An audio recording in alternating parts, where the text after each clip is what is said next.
Up. You good? Okay, I could hear you out there. All right, hello everyone, and welcome to the January 10th, 2023 Curriculum Committee meeting, first meeting of the new year. Tina, we've got a full agenda, so we can go ahead and get started. That sounds great. Thank you all for coming today. As Bernie said, Dr. Kingsley, mentioned, I just want to review the purpose of our curriculum subcommittee meeting. Can you see the agenda clearly? You can. I can see it. Okay. Mm-hmm. On my screen, it's a little fuzzy, but that's okay. So the purpose of the Board of Education curriculum subcommittee meetings is to collaborate between the Board of Education stakeholders and school-based leadership to discuss all aspects of curriculum instruction, school culture, and climate for the Weston Public Schools. As a quick reminder, our virtual norms, we like to make sure that our camera's on so we could see everyone's beautiful faces. And when we are speaking, we are unmuted, but when we are not speaking, we are muted. It helps to prevent any background noise. Please try to be present and engaged and focus on the agenda topics. And we are always seeking to understand and making sure that we're calling people in to the conversation versus calling them out. So we don't need approval, right? I think I left that on there, Bernie, the approval of minutes. Is that true? We could just move on right to the agenda items. You do have to approve the minutes. Okay, you're muted though. Sorry, yes, we do have the December minutes to approve. So I'll make a motion. Well, Chad, can you make a motion to approve the minutes? Oh, Chad, now you're muted. We're doing a good job following the virtual norms, everyone. Well done. I make a motion to approve the December minutes. It's just the two of us. So I approve. Do you have any changes, Chad? I do not. So the motion passes. December 2022 minutes are approved. Fantastic. Okay, so Renata, I'm going to have you introduce yourself. We're joined today by one of our esteemed teachers in Weston. Our first agenda item is, as many of you are aware, with the new policy with the overnight field trips. It is required that the overnight field trips are presented to the subcommittee and then presented to the full board for final approval.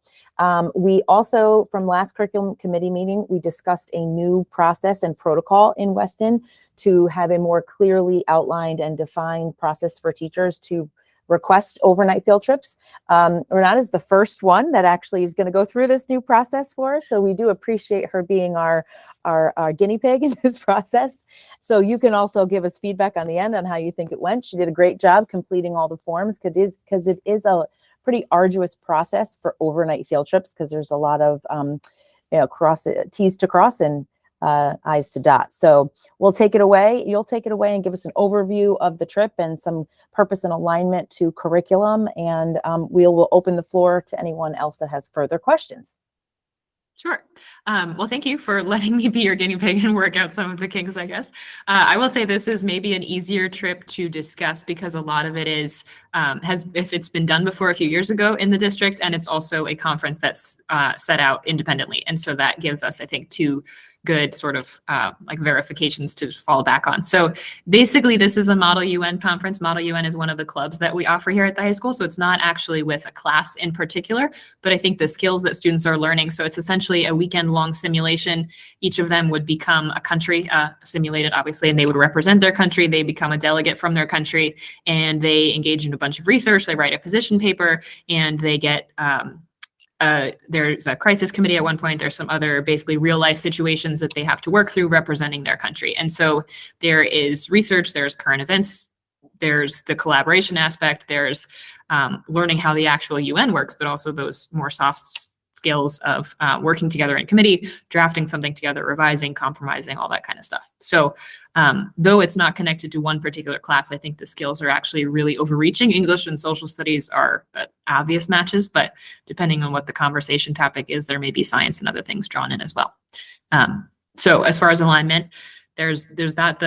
trip is, as far as actually right there on where you're scrolling, the itinerary you can see, other than the travel getting there and getting the kids home, most of it is what the conference is laying out. The conference takes place in a conference hotel, so you show up, and other than going out for food, the kids are there. They have their social events, they have the committees, they have pretty much everything for the students is laid out, is taking place in the one building.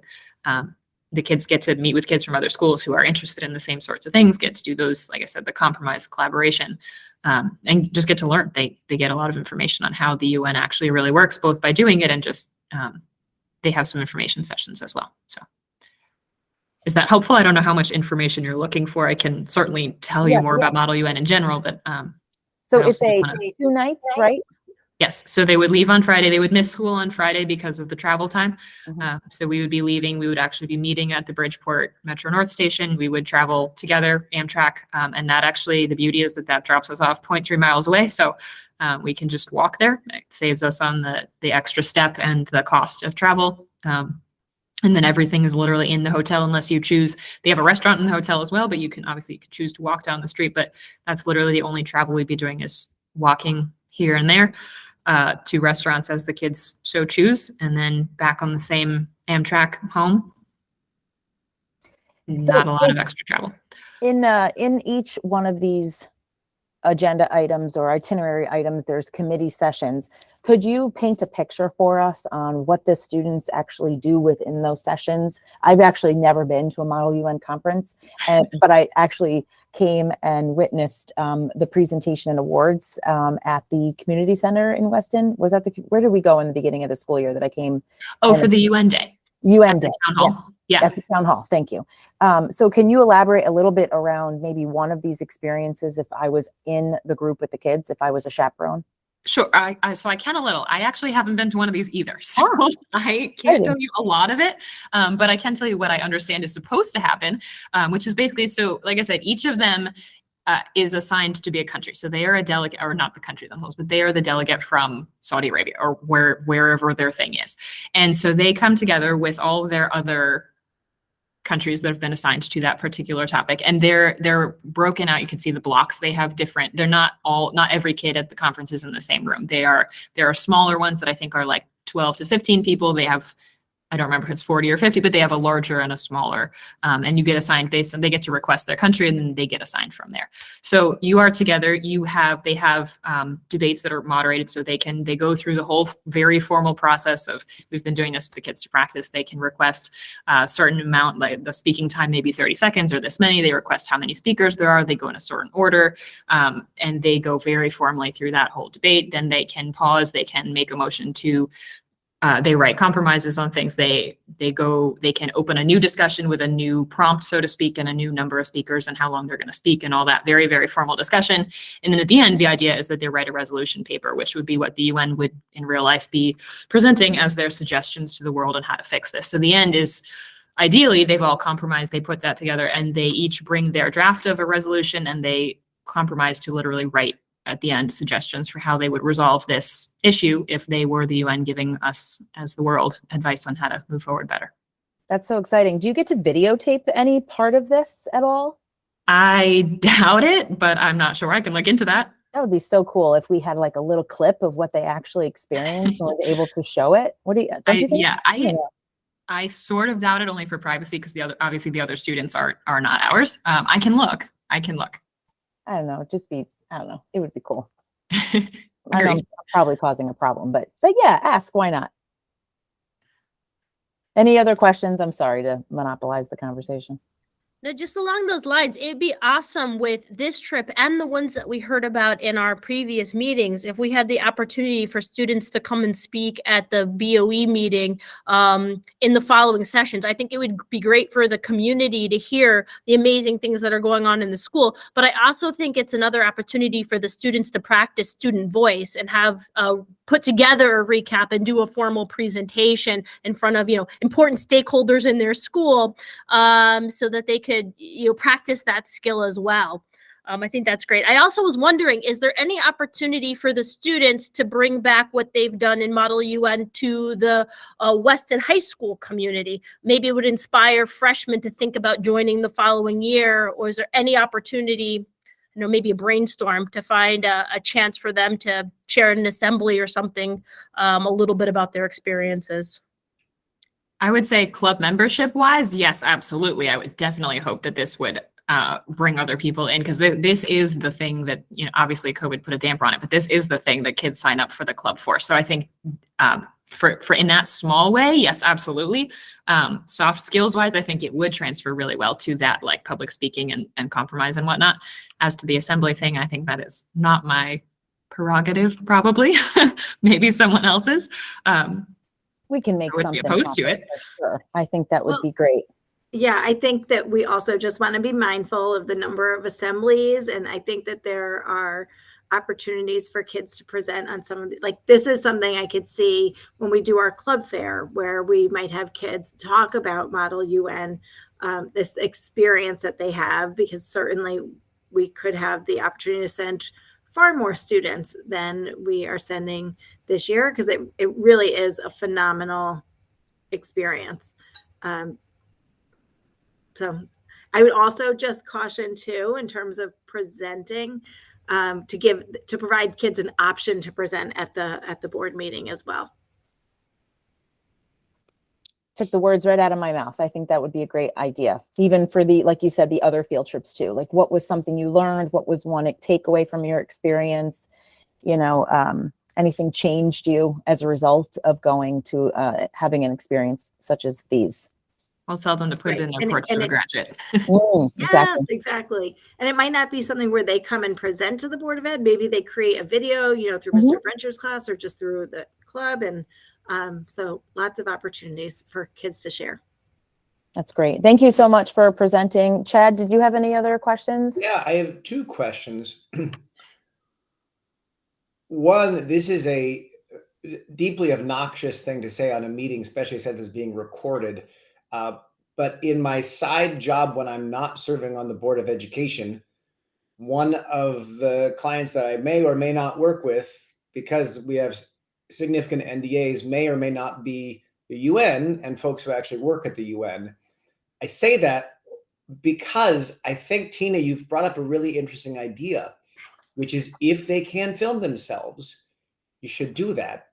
And we should do that for the purpose that they should watch after the fact and self-evaluate. And they should watch their colleagues, because that's what they do with the UN. They all are up there, they're recorded, they're filmed, they have to watch the thing after the fact. And if you think about how much of the time our kids are being videoed now anyway, for like TikTok and this and that, and all these really random purposes that I would argue have very little educational value. If you think from like a privacy concern sort of situation that you can film it, it's a really powerful activity for them to have to watch and self-evaluate after the fact. So just a plug for that sort of like self-evaluation loop as being a pretty rich learning opportunity. I guess that's more of a suggestion than a question, but I just wanted to emphasize what you said, Tina. My other question is actually about like current events, meaning Ukraine, Brazil, what's happening right now in terms of the whole thing with Bolsonaro and all this people storming the Capitol, et cetera, et cetera. Are the kids able to bring very, very topical things into these discussions in the countries that they're hypothetically representing? I would say, so if they are representing a country that has those things going on right now, then I would say definitely yes. Yeah. I also, not having been to one of these conferences before, I don't 100% know how they assign their countries. And it is my guess that they would, as much as possible, obviously think current events change frequently. But it was my guess that they would try to steer clear of anything that's too, sorry. I can't turn that on without walking all the way over there. So I'm just going to sit in the dark. I would guess they would try not to have too many of those like landmines, just because the potential for it derailing the conference and having kids who aren't super mature trying to deal with those things, in addition to learning how to collaborate, period. I suspect they won't take that risk more than they need to, but also as I encourage the kids to get ready and draft those position papers before they come, if there's something that's relevant to the question that they're discussing, yeah, absolutely, it's grounded in real life. And when we do practice ones just as a group, they definitely look up current events, and if it's happening, it's happening. They did a simulation one on Ukraine.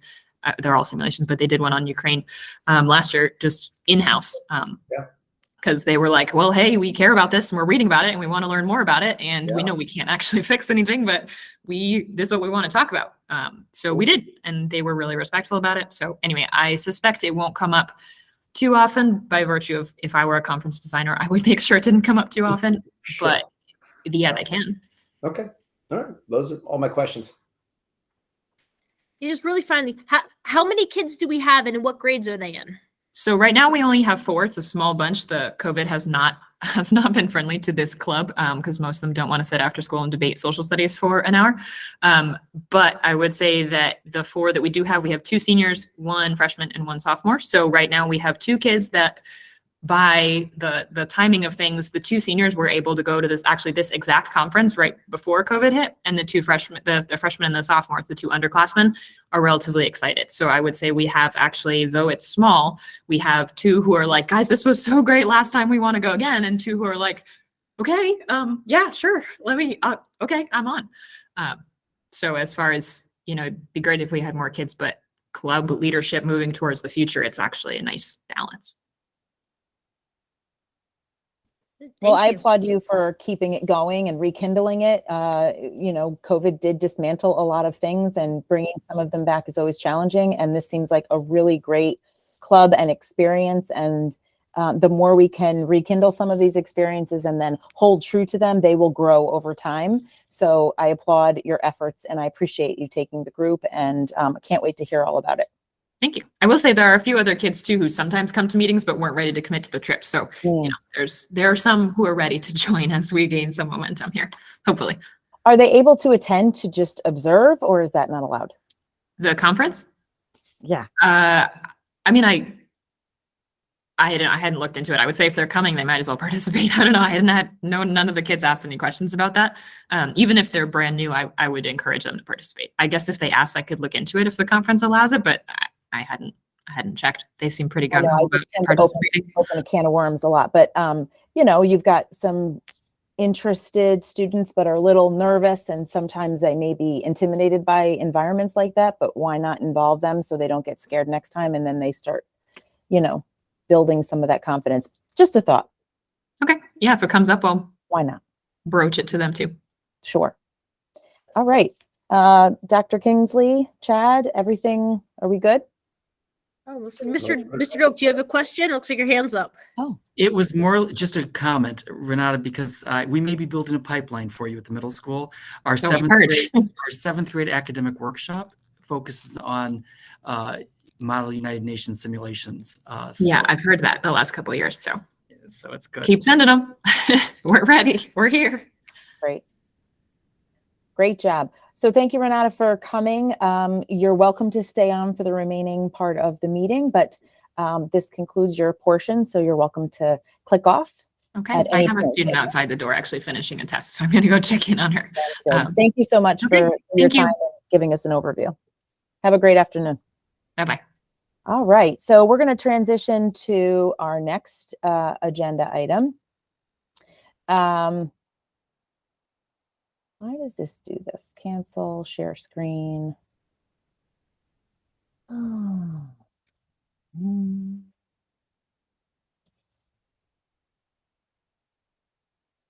I don't know why.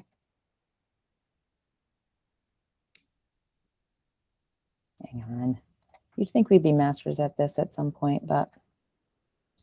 Okay, so just real brief, I just have some updates, district updates, and then I'm going to hand it over to Megan, because Megan has the most exciting piece on the agenda today, and which is around the program of studies update. You do. I'm so excited. You did a fantastic job.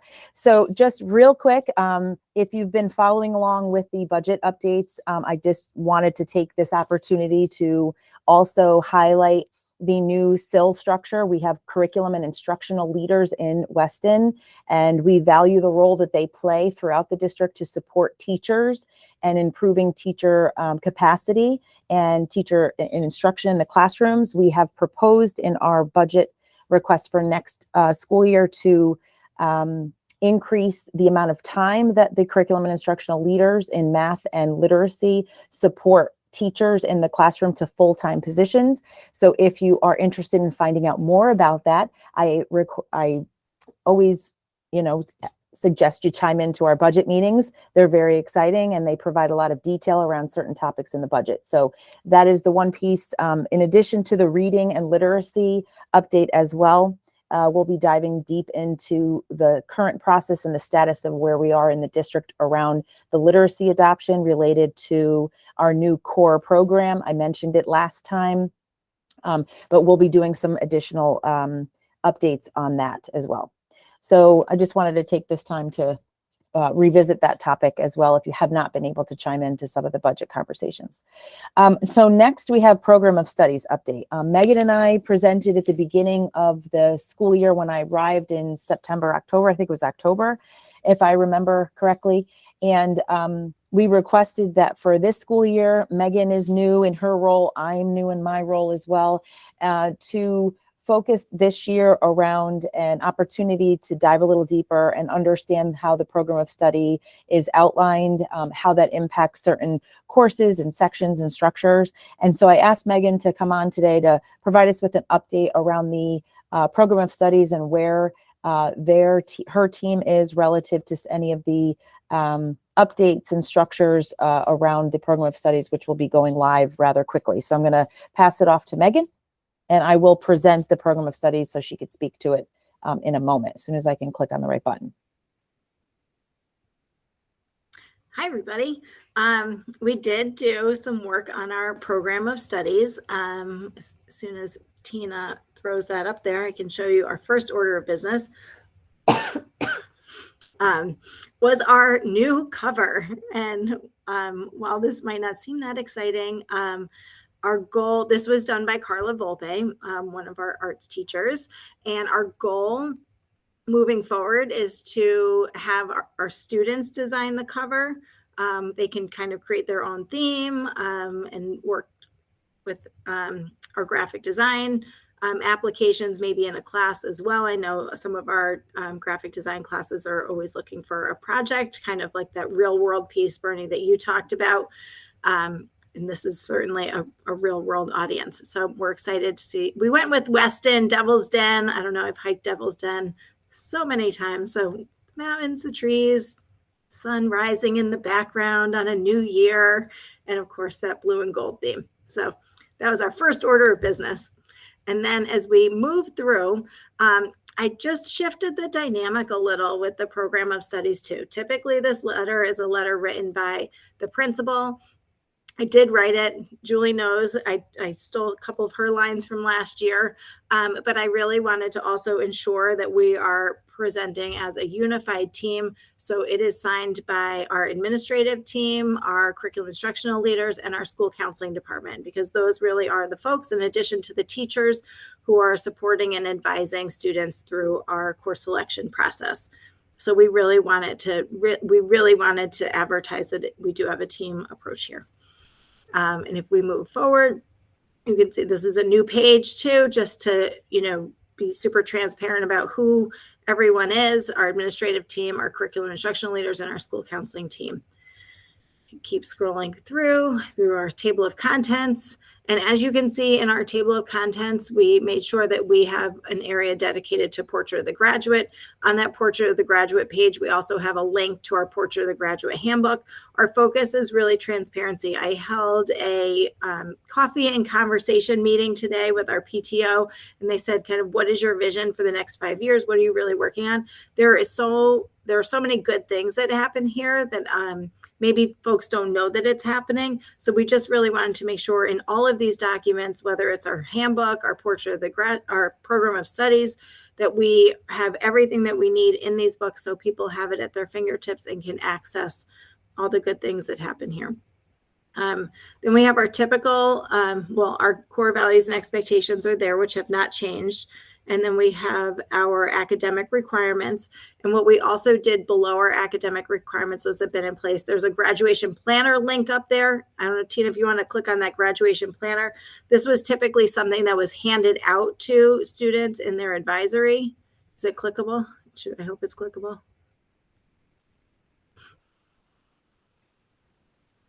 So this was a handout that was given to students in their advisory.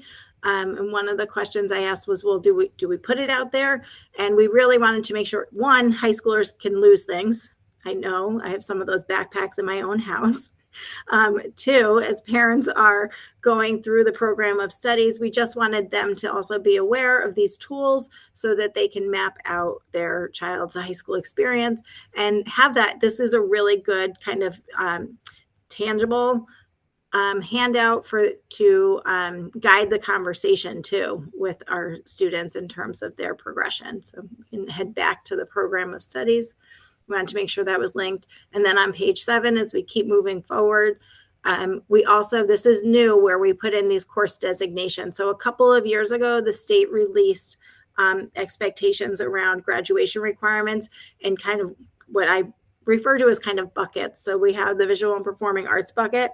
So we wanted to clearly, while this is also noted in course descriptions throughout the program of studies, the page prior has the graduation requirements. We also wanted to create a page that indicates, okay, to satisfy that visual and performing arts requirement, here are the courses that you can choose from. And so they could be courses, obviously, in the visual arts and music department, but it could also be creative writing, film studies, CEA and PLTW, or CEA honors. So, and then the same, I won't go through all of them. They're in the program of studies.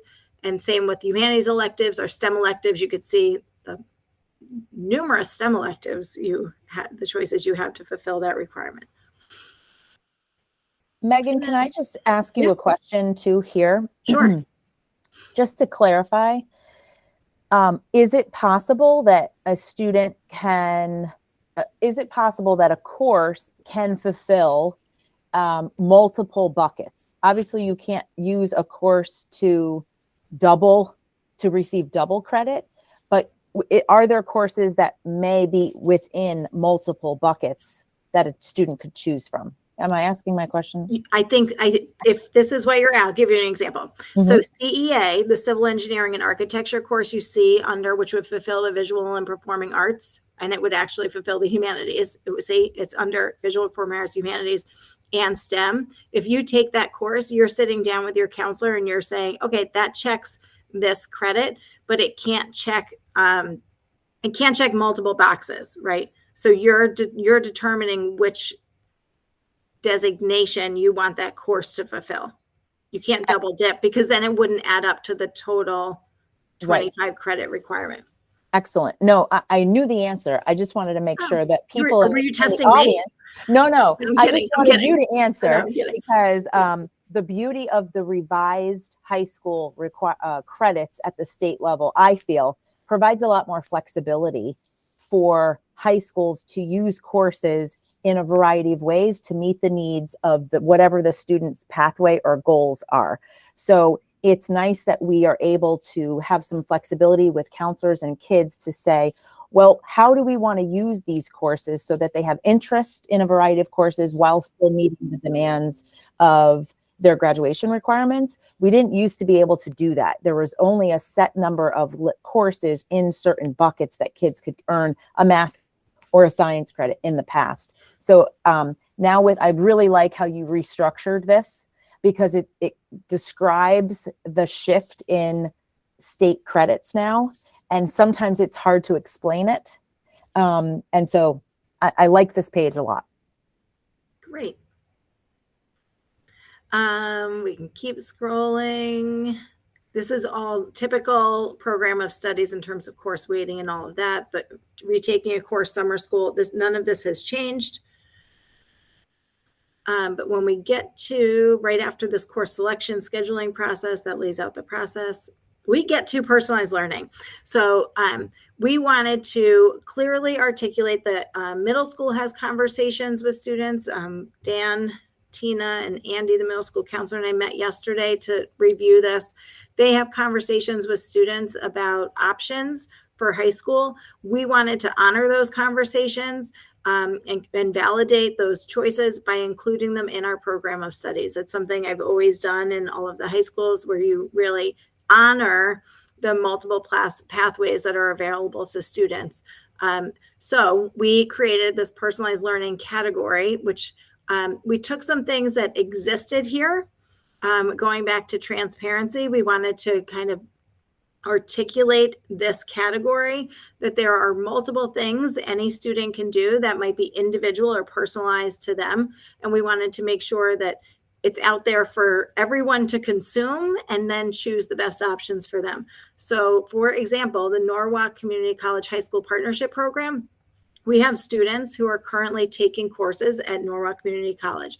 We wanted to make sure that that was out in front for all to know and be aware, because I don't know that historically, that unless you asked or unless you knew someone who had gone through it, like how available that was. So we want to make sure that those conversations and that information is out there for everybody. Regional Center for the Arts is another. These are all, we call them personalized learning because students are accessing their Weston High School programming, and these are in addition to their coursework at Weston High School. So the Regional Center for the Arts is another such program.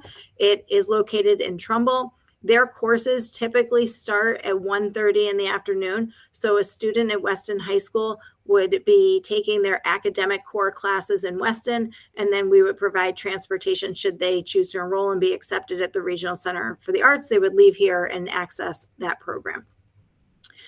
Similarly, we, throughout the course catalog or program of studies in previous years, you would see classroom aid listed under each subject area. What we did was we just took that out of each subject and we put that in under personalized learning. We feel like if a student really truly wants to be a classroom aide and like a teaching assistant, that's something that we want to know that that's personal to them. And then we also want to understand from a student's perspective why they're choosing to be a classroom aide for this particular subject. It should really be something that they have a passion in, and we want to help them develop that program. The same with the independent study, and then similarly with the work opportunities. So we really felt like that category of personalized learning captures all of those options.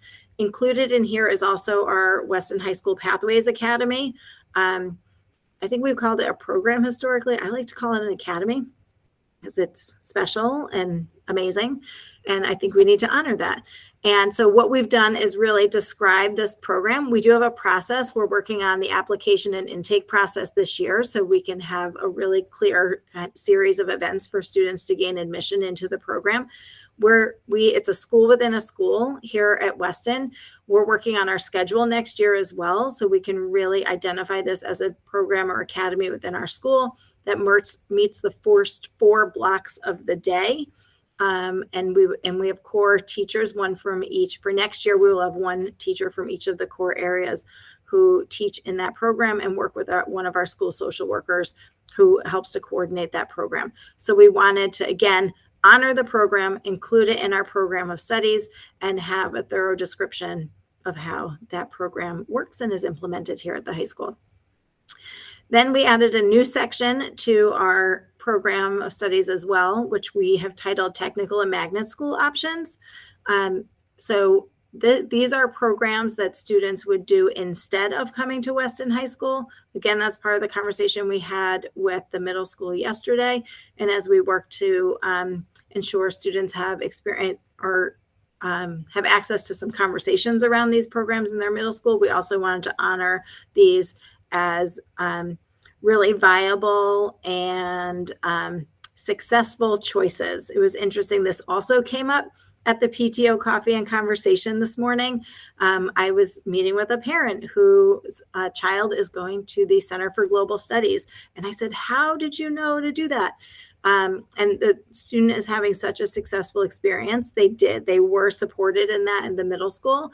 And I talked about how we're putting that in the program studies. And she was so excited to hear that, because this is not an other, I think that certainly it's an option, but it's not the alternative. And we really want to show students that each of these pathways is really unique to a student, right? If you really know that I've had students that I've worked with in the past in surrounding communities that wanted to own their own auto shop, right? If you know that that's what you want to do, then a technical high school program is most likely the best option for you in terms of getting your high school degree and then going on to future technical programs if that's what you want. If they also don't, the technical high schools also are college pathways as well. So I think that that's what's really important. But when we know students who have these interest areas and these passions, we want to be able to honor that in some of the choices that they have for themselves. The Academy of Information Technology is one of those sending schools as well in Stanford. Abbott Tech is in Danbury. And as I said, the Center for Global Studies is in Norwalk, housed at Brian McMahon High School. That's great. Just to add on to what Megan said, just to make sure we elaborate and connect the dots because when David was here on one of the previous curriculum meetings, he was specifically asking about some of these programs and making parents and families and students aware. And although these partnerships already have existed in Weston, sometimes, to Megan's point, maybe people weren't fully aware, even though there has been communication from the middle school over the past years. And Andy and Dan have done a great job. And we're trying to ensure that we're all working together in collaboration and using the avenues of communication such as today, as well as through SWIFT, and as well as through the program of studies, to make sure that there's multiple avenues of communication so that if maybe you missed the first time, the communication the first time, there's another opportunity to make sure that you don't miss it. So I just want, if David is listening afterwards and you're hearing this, this is also a great opportunity to see how we've listened to the requests based on last time. We've worked collaboratively internally to ensure that there's a communication from middle school to high school, and there's multiple avenues to learn and find out about those programs. Great job, Megan. Moving forward.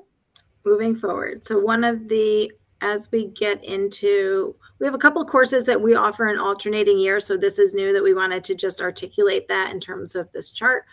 We have two social studies classes that are offered every other year, and then our AP Computer Science Principles and AP Computer Science. And that's just due to enrollment in running those courses. And then here's where we get to the bulk of the catalog. Each academic area has courses within their program. We did create a category, we're calling it academic support, that houses like our structured study, which is a supported study class. We put the Writing Center in there so folks are again aware of this Writing Center as a resource. Always has existed, but again, it just comes down to how we're organizing and how we're clearly articulating that to families. The students can make an appointment with the Writing Center, the same with the Math Lab, and also putting in our composition seminar course in there, which is an English class, but we also feel like it's a support class because it is there for students who have not completed and met the standard for that sophomore writing portfolio, which is a graduation requirement. So we wanted to clearly show those under that academic support category, which is an addition. And then if you look up under course descriptions by department, in that link, Tina, that departmental course sequences document, that document is, it's a little confusing. We call it course offerings. Some people also refer to it as our pathways. We're trying to get rid of, we're trying to remove pathways from this conversation because we have our Weston High School Pathways Academy program. We're really looking at the sequence of course offerings that students can take in each department. So this link links you to all of those course offerings, and it's nicely laid out in terms of first and then prerequisites and what you have options to in each successive year after taking a certain course, what honors courses are available, AP courses are available in each department, and they're pretty. It's nice. And if we back out of that, we can keep going with the program of studies and the course offerings. What we also became super mindful of is how we are designating our prerequisites. So if you're comparing the program of studies this year to the program of studies last year, we just cleaned up our prerequisites just a little bit and made sure that our communication was aligned across departments. So where you see, if you scroll down maybe into English, Tina, that or art even, well, let's go to English. But if you look at under each, what we did too, sorry, under art, if you see there where it says art course offerings, what we did was we broke up those course sequence documents. So if you click on art, the art one is there, just the art one. So just that repetition piece and making sure the right tools are in place for folks to take a look at. If we go down to English, we just really had some really thoughtful conversations about our prerequisites. We looked at the language of how we're set. Our courses are designated as standard courses or honors courses, but really there's no reason to put that standard designation. Standard is not reported on our high school transcript. So when you look at English 9 is English 9, and then there is an honors level. English 10 is English 10, and there's an honors level. So we were very mindful as we were looking at prerequisites that, you know, students would need a C or better in English 9 honors and A- or better in English 9. We changed that language. So we were becoming more course specific or prior course specific rather than saying students need an A- in a standard English class. We just felt like we really wanted to remove that language of standard to honor the courses that all students take individually. And that is, I mean, I don't want to go through every department, but every department looks very similar to what you just saw in academic support or in English with that course offerings graphic document linked there at the top of each department. And then you can see also, which has been we'll look at AP Studio Art, for example, which is right there in front of us. In parentheses where it says humanity, the HUM and the VPA, that's another indicator. We looked at that designation sheet earlier on in the program of studies. That's another indicator after each course where that course could count, right, for towards a graduate, either as a humanities elective or a visual performing arts elective. Repetition is the key. Great job, Megan. That was the goal this year, was to really kind of clean up the program of studies a little bit and reorganize it to really consider and think about the audience. In my previous districts too, sometimes because we're in the weeds of this work, we forget who the audience is of the program of studies, who is our parents and our students. And sometimes the flow and the structure of the program of studies gets a little discombobulated. And not that it was here in Weston, but I think your updates that you did with your team really painted a very clear picture, and everything was very intentional. I love how you put some of those pieces at the forefront to value some of what we offer in Weston that is unique, that maybe people just weren't aware of just because of the program of studies and how it was laid out. Because you do have to have some stamina when you go through a program of studies document, because they're all very robust and long. So sometimes you need to go in with a shopping list to find things. And if you don't know what you're looking for, sometimes you don't know they're in there. So I really like how you reorganized it a lot. Great job. Any questions? Thanks. And thanks to Matt and Julie and all of our instructional leaders for all of the conversations around this too, as we shifted things a little. I have a bunch of questions, but Bernie, maybe given your line of work, maybe you should go first.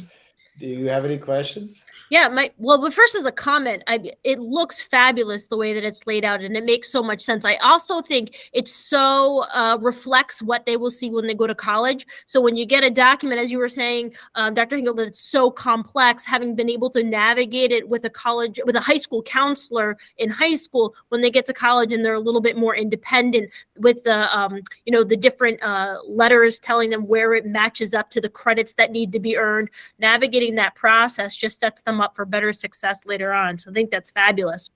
My only thought really is about, this is obviously designed for the high school audience.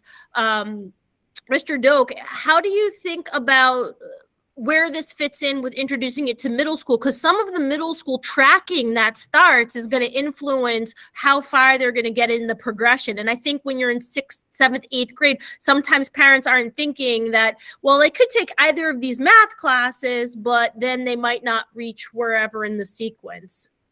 Do we find a place Yeah. for that? Yeah. That's a really good question. And we have our own program of studies also for the middle school. It's not quite as elaborate as the high school. And we also have our transition night for the 5th grade parents. And we go over in great detail what the math, and we do call it pathways as well. Maybe we need to change our terminology as well, but the different sequences that you can take in math. And I think the biggest thing for parents to understand is that, whichever pathway they take in middle school, there are still options available for them to get the most rigorous classes that they can in the high school. Because even students who are just taking our grade level math, they could take an algebra geometry course freshman year, and they're still going to get to calculus at the end of their math sequence. So I think parents should rest assured that we challenge students appropriately at the appropriate level for what they need, and that there are many options. We're not closing doors to students based on what they take in middle school. And along those same lines, I know there's prerequisites for a lot of the courses. We spoke about this like last year as well, but just the idea of waivers, or if there's exceptions made to the classes, there's a procedure and a process for parents listening, right? If you're looking at a particular course and there's a compelling reason, there's a procedure you can go through to evaluate whether that or not that might be a good fit, dependent, even if it might not directly fit some of these criteria. Is that a correct statement? So there, for many of the honors for all of the AP and honors courses, they're by teacher recommendation, and we do have a waiver process. I believe those waivers will be due March 17th this year. I'm almost positive about that number, but don't quote me on it right now. But that's all going to be super transparent with the students and families. I actually spoke to teachers. I again talked about this at the PTO coffees and meetings that we have. We want to be really, we want to assure parents that a teacher recommendation to take an AP or honors class, one, does not guarantee a student's success in that class. Two, a teacher not recommending a student for that AP or honors class does not mean we don't believe the student could try it, right? It's based on the facts and information that are in front of us at this moment. We're not recommending the student based on their current performance. That is what the waiver process is for, because if a student has learned, right, some study skills, or they are saying, next year I'm going to change my behavior. I was not the best student I could be this year, but next year I'm turning over a new leaf. I know I can do this. I know I have the ability. The teacher will maintain their recommendation, but we have a waiver process if that student wants to waive into that honors course. So we just want to make sure that as we're going through this course selection process, we want to relieve any anxiety or, ill feelings. There is no malintent in the course recommendation process. Teachers have been doing this a long time. We do feel like our teachers' recommendations are appropriate and historically on par with the success of students. And certainly we have students who may not have been recommended and are successful. That does not mean the teacher made a mistake. It means that there are different things going on that next year, maybe for the student or, in that class or whatever the case may be. So yes, the waiver process exists for that purpose. And we do want to also caution parents as they look at, and students, the students are going to hear this from me tomorrow in our advisory. I did a little video with Mr. Phillip. We want to encourage students to take a balanced schedule. So we also want them to take into consideration the courses they're recommended for and the courses that they're not recommended for.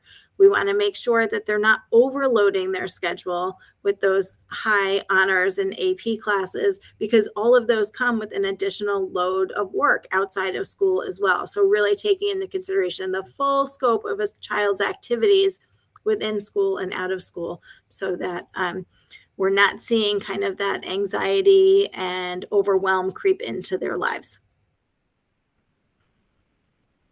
Sounds good. Thank you. Chad? Sure. Let me jump in. Let me just echo what Bernie said. First of all, my response is just a rave of like, my goodness, does this look like a lot of work, first of all. But it's funny in many ways. I almost wish that our district website was simply this, because as a parent, if I navigated the website, I actually have much less of a clear snapshot of what's happening than if I read through this catalog. No one's going to do that because people don't read as much as you might like, but it's just really quite impressive. So first of all, it's a giant compliment about this resource. I echo what you were saying. It looks closer to me like what I actually saw at undergraduate in terms of the list of courses, multiple courses. So that's really, really exciting. Thank you so much for sharing it. Then I have some just sort of structural questions within it.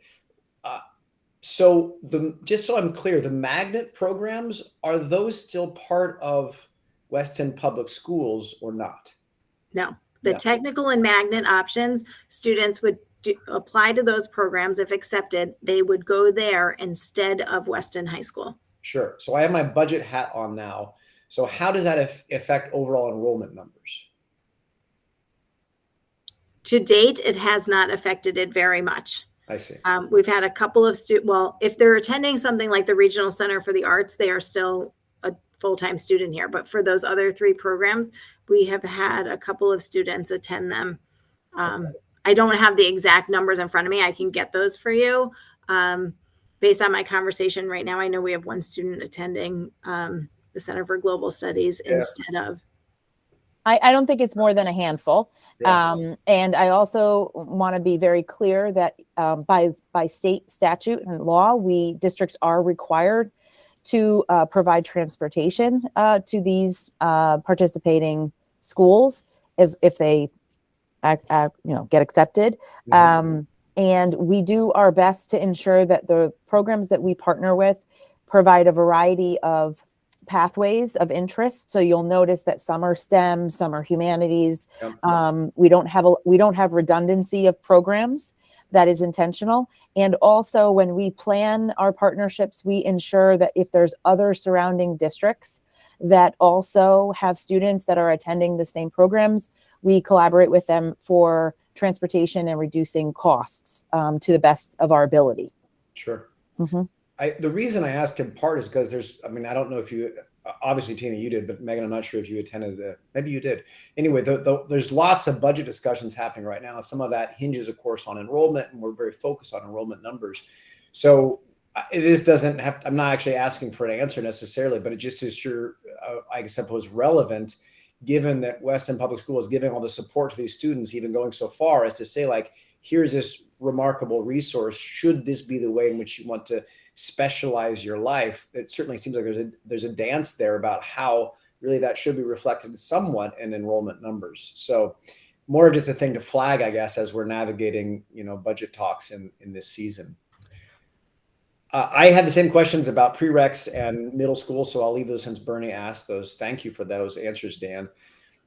I do want to know, Megan, in terms of like a ratio, if you can roughly, what's that ratio of students who take advantage of some of these more interesting or niche elective courses, in comparison to the larger student body that might stick with more of like a standard curriculum? That's a really good question. I don't have the numbers for that right now, but I can get those for you. We do have a large number of our student population that are in a standard English class, and we also have a large segment of our students who are taking those honors and AP classes. I think one of our goals this year is to really encourage students to look at those interest areas and, courses they might have an interest in, and make the best decision for them, not based on the number of the GPA that's going to influence the weighting on their overall transcript, if that makes sense. So for example, we have really wonderful art classes. I was speaking with a parent this morning about their student's interest in engineering, right? And whether or not that the student also has an interest in art, but they feel like they should just kind of double down on the engineering front. And I said, but when we look at those fields, how many of those engineering fields and those STEM fields are really looking for those creative thinkers that might even have a background in the arts and drawing? So Yeah. to not discourage that, and really remember that, we always talk about middle school being an exploratory program. High school is a continuation of that exploring, right? And I think it's really important to remind our kids that while some may know exactly what they want to do, others may not, and that's okay. And the vast majority don't know. And as I'm going to say to them tomorrow, we don't even know the careers that are going to be available to them in 10 years and certainly 20 years down the line.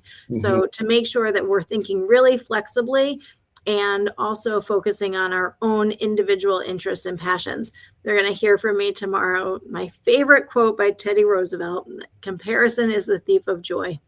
If you're looking around at what everybody else is doing, then you're not focused on you. And we want you to do you.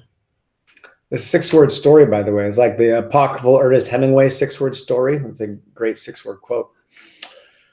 Okay, then can you give me another rough ratio? Like if the student plate is a circle, I'm just trying to get my head around this. Required courses versus elective courses, so things they have to take versus what they could on this massive, amazing menu choose to take. What's that rough ratio for our high school students? For some students, there may be more flexibility depending on the student's plan and other courses that they may need to take. Much of their program is prescribed. I mean, they have to take 4 years of English. It's a full year of English every year. They have to take 3 years of social studies. They have to take the STEM, right? So much of it is pretty prescribed. We want those students to look at those course sequence offerings and know that they also have some choices. And those choices, as they age into being juniors and seniors, they don't always have to be that AP class. If they're electing to take an AP class, it should really be in something that they really have a keen interest and passion. Those courses are difficult. So without that interest and passion, they can be quite a bear. Yeah.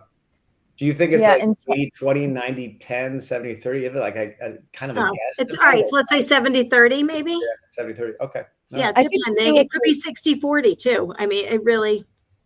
Okay. Yeah, the departmental course sequence is a good visual snapshot of the balance between humanities courses, STEM courses, elective courses, and some of the requirements of the state around digital literacy that kids are required to take as well. So if you're looking at, if I was a student coming in as a 9th grader, every year they have to fill in that departmental course sequence.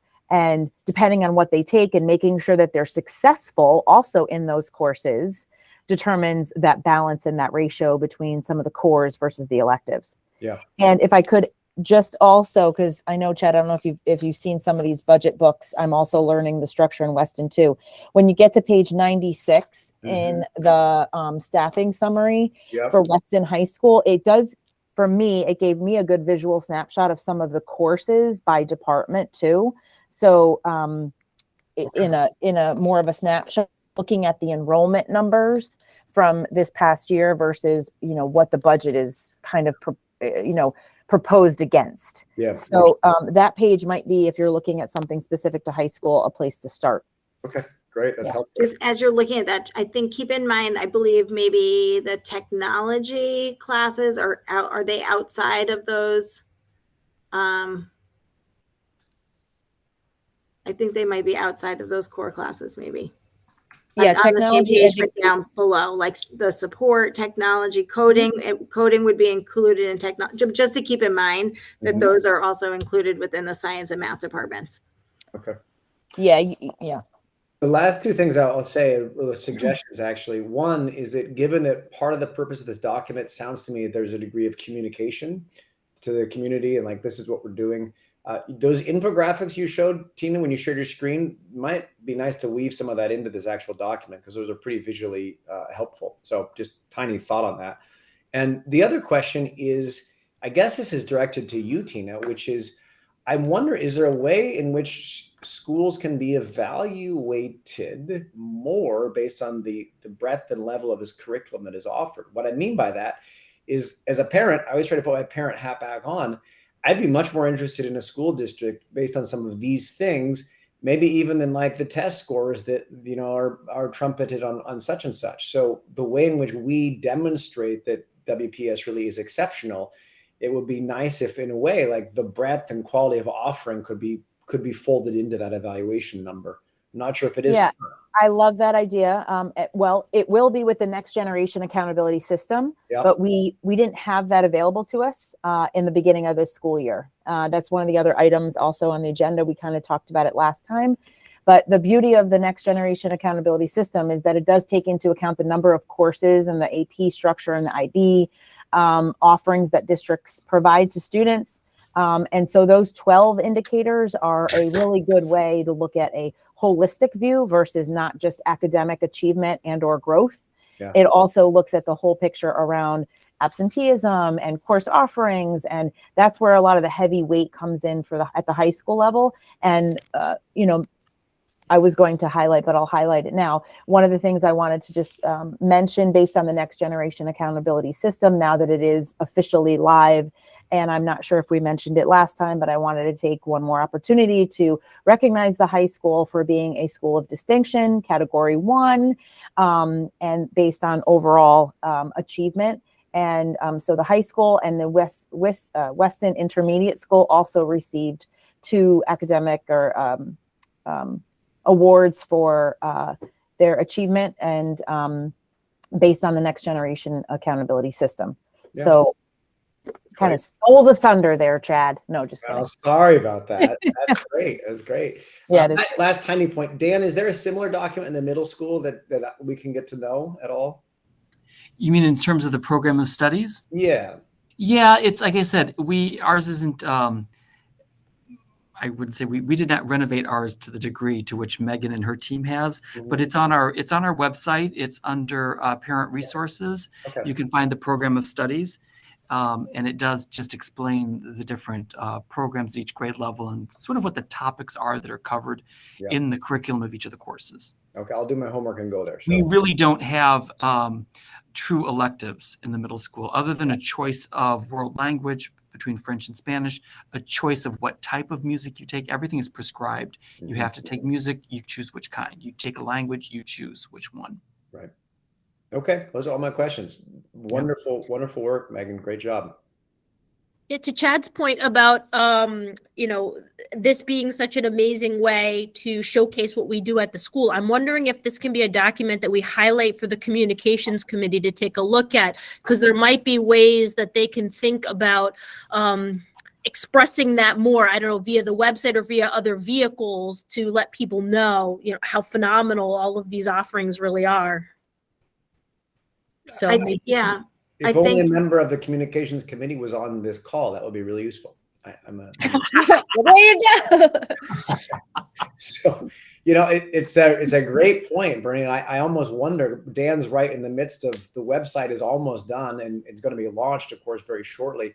I wonder, it would be an easy thing to do. Maybe there's a button or a tab that actually like gives us a quick little, want to see what, you know, the elective offerings are. That's a dumb version of the little icon or whatever, but maybe we could integrate it somehow.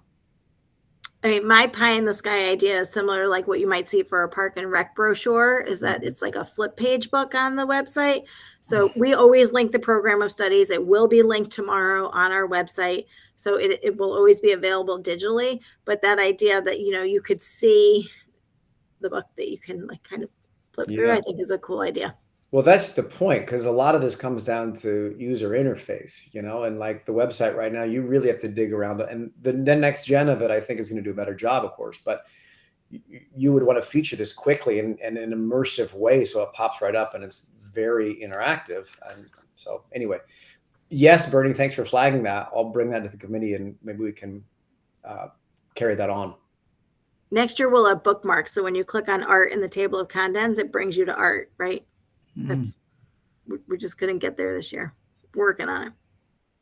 Great job.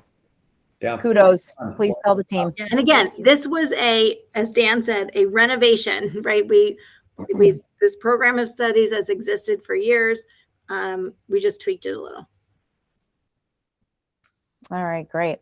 So going to move on if that's okay. I have the rest of the meeting conversation today are just some curriculum and instruction updates, some of which have been already discussed in the previous meetings. I just wanted to give a quick update moving forward. It should not take longer than 10 minutes. I'm going to try to keep it that way because I do have to get to my own daughter's winter concert as well. So on the agenda, the first item is, I don't know why Google is being so mean to me today about, okay, literacy. Two things. One is I wanted to give you a status update around the progress of our transition to a new core program. Last week, we mentioned that the team came together and reviewed 2 of their top programs that they would like to review more in detail. They also completed a rubric and a scoring sheet based on those presentations. The team decided in the end, based on their rubric scoring assessment, that the program that they would like to continue moving forward with is the American Reading Company. This is part of the budgetary process that we have already instituted in the request for next school year.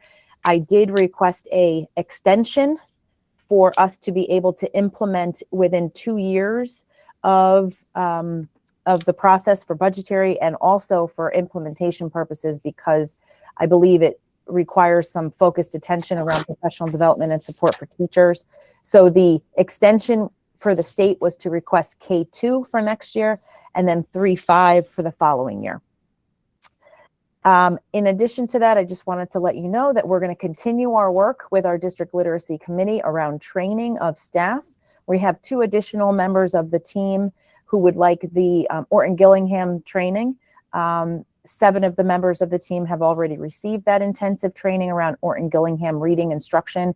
They will be completing the practicum to receive their certificate as well within the following school year. But I'm excited to tell you that we have 2 additional members of the team that would like to receive the same training in the upcoming months going into the summer. It's intensive training.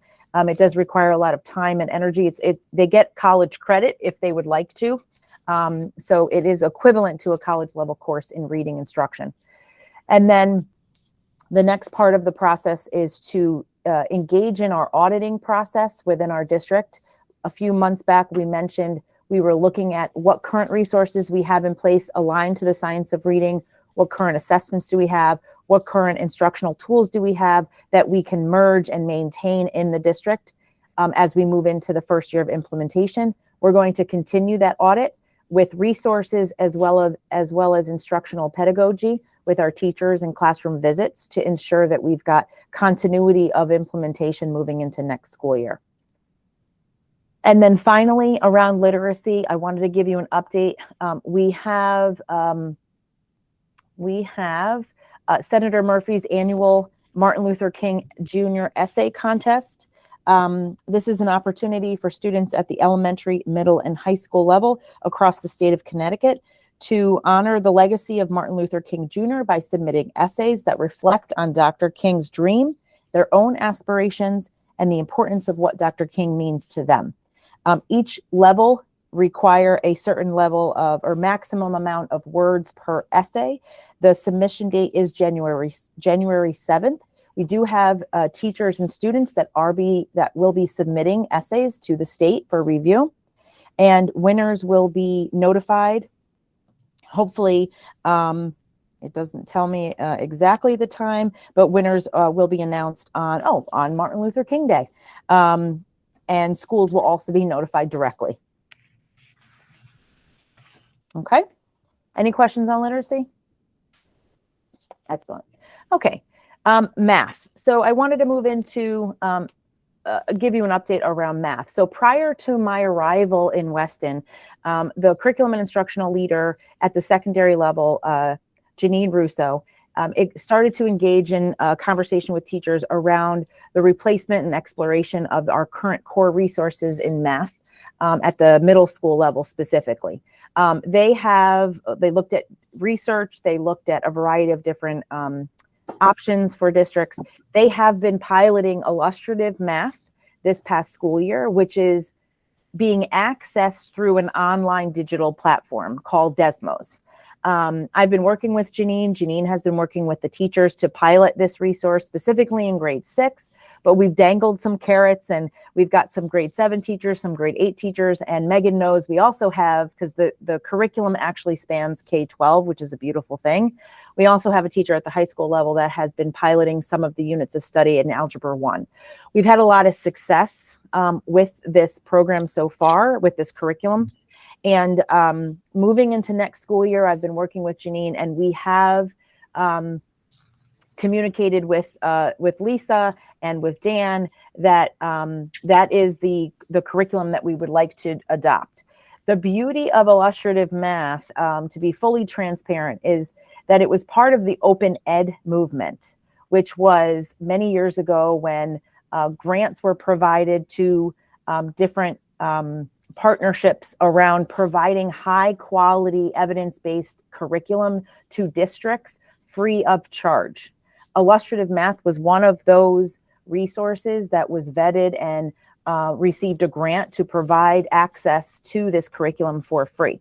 What's not free to districts is professional development, and if you would like to download or access the materials and print it, obviously paper and ink and so on and so forth. So it's at a much significant lower cost to districts if they are using that resource. So moving into next school year, I have allocated an amount for middle school teachers to be able to print some of these teacher guides, as well as any paper or ink that is required for printing assessments, and the allocation of materials or resources that would support their ongoing implementation of this curriculum for middle school. We can have further discussion moving forward, but we're still in the piloting phases. Janine and I will work collaboratively with Dan and Drew at the middle school to finalize some of that decision and to ensure that that is the direction the middle school teachers would like to go. I'm very happy to hear that they are implementing and piloting that program this year. I've used it myself in a variety of districts and with a variety of levels, both at the honors and acceleration level with students, as well as the Common Core standard level as well. And we've had a lot of success with it because the philosophy of the curriculum is that it's problem-based and it's grounded in problem solving and discourse and conversation. And so students are really forced to talk about the mathematics. They're forced to see themselves as mathematicians in the work, which is a shift, especially in the area of mathematics for some that are traditionally being taught in a very traditional approach. So they're really soaking it up and enjoying it. Okay, questions on? Yeah, let me jump in on that one. And we don't have to answer this necessarily, but we can flag it for future conversations. Sure. I've been very complimentary about this one meeting because I really enjoyed it. I went to the math curriculum walkthrough that was done. Kelly did it at Hurlbut not that long ago. One of the things I liked the most about that was all of the focus on implementable tools to help the kids really get their hands around math. Yeah. Just because you said digital interface on this, the bigger question is like, does this build on the various kinesthetic ways in which we're teaching math K through 2? Because if we just shift to a digital interface, there's some concerns I have about like losing that thread of how we use implements to really help the kids understand math at the lower levels. You don't have to answer it now. Yeah, no, I'm glad you clarified and asked for that because I didn't communicate it well. The digital platform is for teachers to access the content so they can more easily organize the planning related to the content that's on the website. The students are not using the devices. And to your point, the routines that are built in this curriculum are very focused around student discourse and conversation around mathematics and problem solving, where they debate, deliberate, and come up with strategies as a group. And it also really blends nicely with our focus around building thinking classrooms that we've been focusing at the secondary level. Students are up, they're at the boards, they're manipulating different concepts around mathematics. There's manipulative kits at the secondary and the high school level too that come along with it if you choose to use it. So to your point, kids do need to tangibly work with some of the materials and build and design things through the mathematics. And so it is a wonderful connection to K-5, something that's very unique for secondary, which sometimes a lot of the curricula that I've seen over the years don't do. Understood. I'm glad you asked that. Thank for you. clarification. All right, the last. Just a really quick question on like just the language around it. So are we currently using Math in Focus? Is that what we are doing, and we're moving possibly to this illustrative math? Is that the shift? Yeah, so currently in the district, we have Math in Focus K through 8, right, Dan Doak, right? Yeah. And because of some of the misalignment to resource to standards at specific grade levels, and the focus around building thinking classrooms, and the focus around students engaging in discourse and looking at mathematics differently, they have started to explore a resource that is aligned to the ed reports and the resources that are currently being reevaluated online. Illustrative Math is one of the highest rated resources in all areas on What Works Clearinghouse, as well as ed reports. So prior to me arriving, they had already started this work, and I was really pleased that we're continuing it, and they find a lot of value in this new resource. And when we talk about Math in Focus, a lot of times it's used interchangeably with like Singapore math style. Would illustrious math be considered a Singapore math, or is it kind of a different category, pieces of Singapore math? Yeah, it's a good question. So the philosophy around Singapore is a problem-based, language-driven approach. So illustrative does follow the same philosophies around language acquisition, around discourse and conceptual building and understanding before students move to more of an abstract problem-solving process. The largest shift that I can tell you, because I also moved away from the Singapore resources, is that those resources are not aligned to the state of Connecticut standards. So philosophically, we believe in that approach, right? We want to support and value the approach of problem-based conversational mathematics, supporting multiple avenues of problem solving. But we need to also make sure that we maintain the standards that the state of Connecticut require us to teach.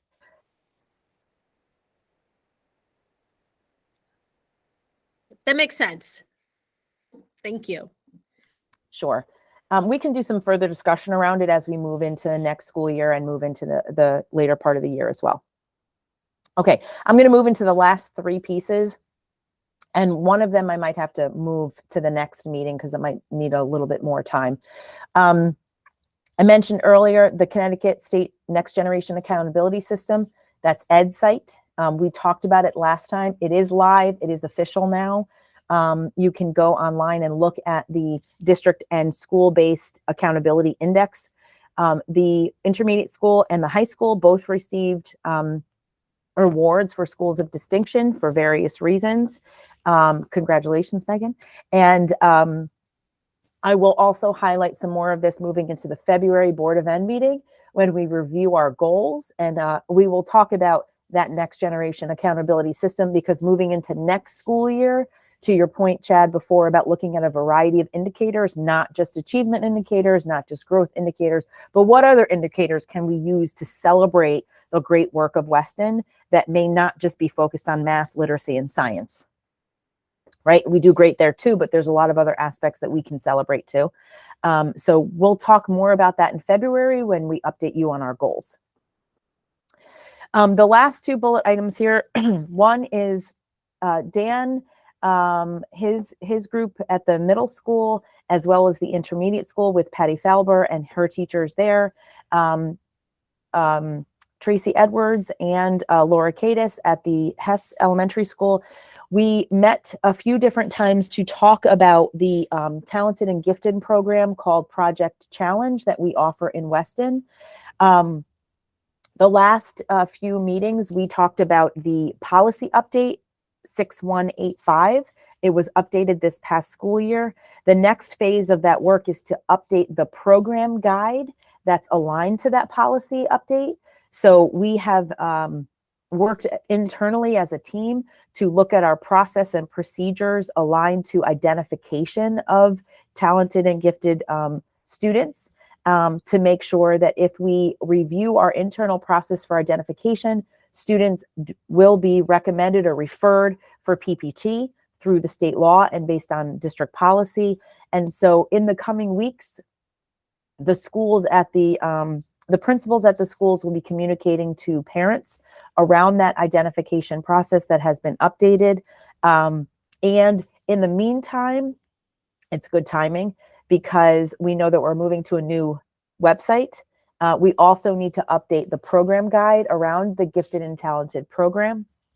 So we are in the process moving forward for next school year that program guide will be updated as well.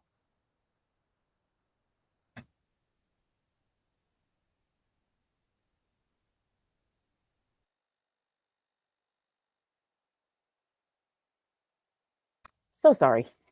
Okay. Any questions on that? Nope. All right. And then the last bullet item, which I think I'm going to move to next meeting. It's not a priority right now. It was more of an informational bullet item, but I would like to spend a little bit of time on it because I think it's going to impact our future work.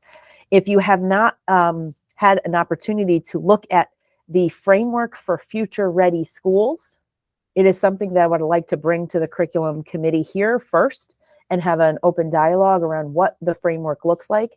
Many districts in our surrounding area are partnering with the Future Ready Schools initiative. And it is an opportunity for districts to start thinking ahead. Where do we see our districts in 10 years, in 15 years? When we talk about some of the programming aspects that Megan mentioned in her program of studies and talking to kids about preparing kids for, professions that we don't even know exist. How do we prepare for that, right? So there now is a framework around supporting districts to become future ready. I have a little bit of a passion around this because it was part of my dissertation, actually, when we talk about project-based learning and we talk about project-oriented exposure for students to think beyond the walls of the four walls of the classroom. And so what that means is, future ready means life ready. And so what does that look like? What does that sound like? And how does our curriculum need to be revisited, or how does it need to be transformed to ensure that we're ready to provide what students need to be future ready? So I put a link there for now. I'll let it sit and then we'll come back to it and I will add it to the February meeting because it's going to take a little bit longer for our discussion. Sounds good. Okay. So that concludes the topics on the agenda. Bernie, are there any topics, or Chad, any topics that you can think of? Please filter them through Bernie for the February meeting. I will move the innovation piece to the February agenda as well. And that concludes the topics for today. That's awesome. Thank you so much. If that's it, Chad, do we have a motion to adjourn? Yeah, I submit a motion to adjourn. I guess I'm going to second our motion. So our meeting is concluded. Exciting stuff today, everyone. Thank you so much. Thank you. Thank you. Great job, everyone. Thanks for listening. All Good right. way to start the new everybody. year. Yeah. Happy New Year. Happy New Year. Bye.